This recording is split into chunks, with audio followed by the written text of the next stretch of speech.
है जिनको मेरा तरफ से मेरा प्रणाम जोहार। और जो भी हमारे दादा लोग हैं इनको भी मेरा जोहार प्रणाम।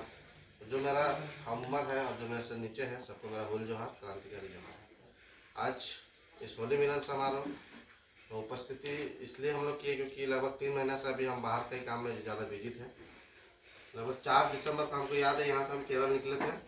4 दिसंबर से पहले 15 नवंबर को हम लोग प्रोग्राम किए थे। उसके बाद छोटा मोटा बैठक करने के बाद 4 दिसंबर के बाद हम बैठ नहीं पाए थे, क्षेत्र में आ नहीं पाए थे। तो उधर से आने के बाद केरल, दिल्ली, मुंबई और उसके बाद फिर गिरिडीह लोकसभा का ही दौर मेरा ज़्यादा रहा। तो अपने क्षेत्र में अपने लोगों से बहुत कम मिल पाया था। आज बहुत मुश्किल से समय निकाल करके आए हुए थे। सब लोग बोले कि भाई हम लोग जितना भी थोड़ा साथ में बैठते हैं होली मिलन समारोह में थोड़ा सा एकजुट तो चले बढ़िया बात है कि नया साल में मिले हैं, नया होली का सम्मेलन में भी आए हैं। तो रंग बिरंग का जो खूबसूरती है उस खूबसूरती का रंग बिरंग का खूबसूरत गले मिले हैं। पहचान हमारी जो संस्कृति है, हमारा वचन है। आप सबको पता है कि चूंकि हमारी संगठन एक सांस्कृतिक लड़ाई लड़ी है, भाषा की लड़ाई लड़ी है। आपको एक छोटा सा उदाहरण देते हैं कि एक डॉट के कारण खुदा जुदा हो जाता है। क्या सर? एक डॉट के कारण खुदा जुदा हो जाता है। तो भाषा है, यदि हम उर्दू में लिखते हैं, उर्दू में यदि हम लिखते हैं जुदा तो उसमें डॉट लगता है और वो डॉट यदि हटा देते हैं उसको कोई पढ़ेगा तो पढ़ाएगा खुदा। ठीक है, तो इतना बड़ा प्रभाव होता है भाषा का। तो उस तरह से बहुत सारे सेटों पर एग्जाम्पल है कि भाषा को लेकर जहाँ हम अपनी भाषा खोएंगे वहाँ पर अपनी दिशा खो जाएंगे। तो इस टाइप से हमारा एक भाषा से आंदोलन शुरुआत हुआ था। बाद में खतियान की लड़ाई पे आए हम लोग। अब खतियान के साथ साथ अभी हमारा सबसे बड़ा लड़ाई है जमीन का, अपनी माटी का लड़ाई है। तो इस माटी की लड़ाई में आज लगभग 3 साल होने जा रहा है। लोग लड़ाई लड़े, लेकिन लड़ाई लड़ने के बाद हमारा मोबिलाइजेशन हो गया है नॉन पॉलिटिकल टू पॉलिटिकल।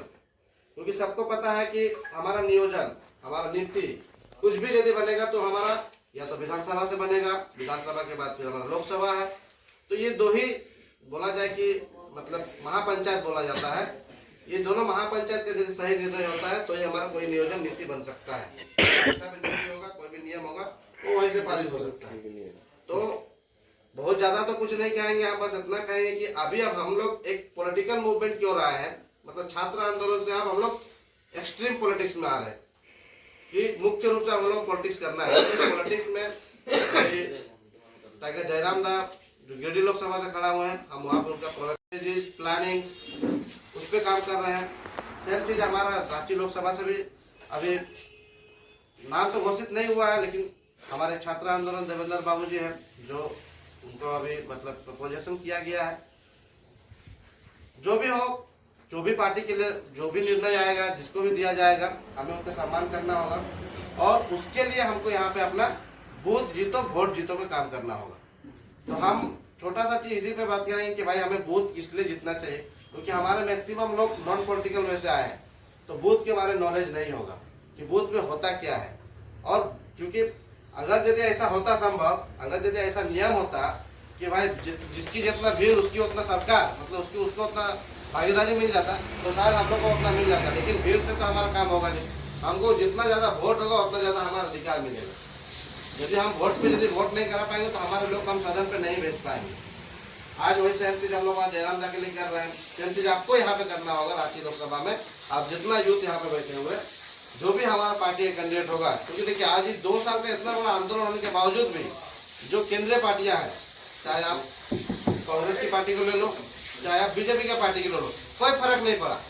अगर यदि इस बार उन दोनों को फिर से जिता दिया जाता है तो इसमें दिक्कत किसका है? हमारा। मतलब लोग यही कहेगा चाहे कुछ भी हो जाए, ठीक है, चाहे कुछ भी हो जाए, कितना आंदोलन कर लीजिए, कितना जागरूकता चढ़ाइए, लेकिन जब तक लोग वोट नहीं करेंगे तो शायद हम जीत नहीं पाएंगे। उसके बावजूद भी 2 बाजियों को लगा दिया गया केंद्र कमेटी से, जैसे बीजेपी का संजय सेठ को दे दिया गया। अभी कुछ लोगों ने बताया कि संजय सेठ यहाँ के है नहीं, बाहर से है। सुबोध खान सहाय जी शायद अभी इंडिया गठबंधन से आएंगे तो शायद वो भी बाहर से है। ठीक है, शायद के है ही जो चर्चा यहाँ ही है। तो मेरा एक ही कहना है, अभी कोई बोला कि शायद राम भगवान के नाम पे भी शायद वोटिंग होगा, किसी को बोला ना, ठीक है भाई, वो भी बढ़िया बात है। सबकी आस्था है, सबको अपना आस्था पर चलना चाहिए। यदि हम राम का ही बात करते हैं तो एक चीज को पॉइंट आउट कीजिएगा कि राम जी जब वनवास गए थे तो अलग अलग प्रांत में गए थे कि नहीं गए थे? कहीं उनको बाली मिला था, कहीं उनको गरुड़ मिला था, अलग अलग राज्यों के तो गए थे श्रीलंका। लेकिन एक ध्यान दीजिएगा कि जहां जहां ये सब जगह पर राम जी उनके लिए लड़ाई लड़े, और लड़ने के बाद जब वो उस राज्य से दूसरा प्रांत में चले गए, ठीक है, तो वो क्या किया, उस प्रांत का ही आदमी को अगर राजा बना के गए। वो कभी नहीं बोले कि आपका राज्य को हमारा राज्य में मिला दीजिए, अयोध्या में मिला। हुआ क्या था? ऐसा हुआ था क्या? ऐसा नहीं हुआ था। मतलब उनका ये कहना था कि जो जिस राज्य का है, जिस प्रांत का है, वही का यदि राजा बना दिया जाए तो वही अपने राज्य के लोगों के लिए, उस प्रांत के लोगों के लिए दर्द समझ सकता है। इसीलिए जब भी वहां से गए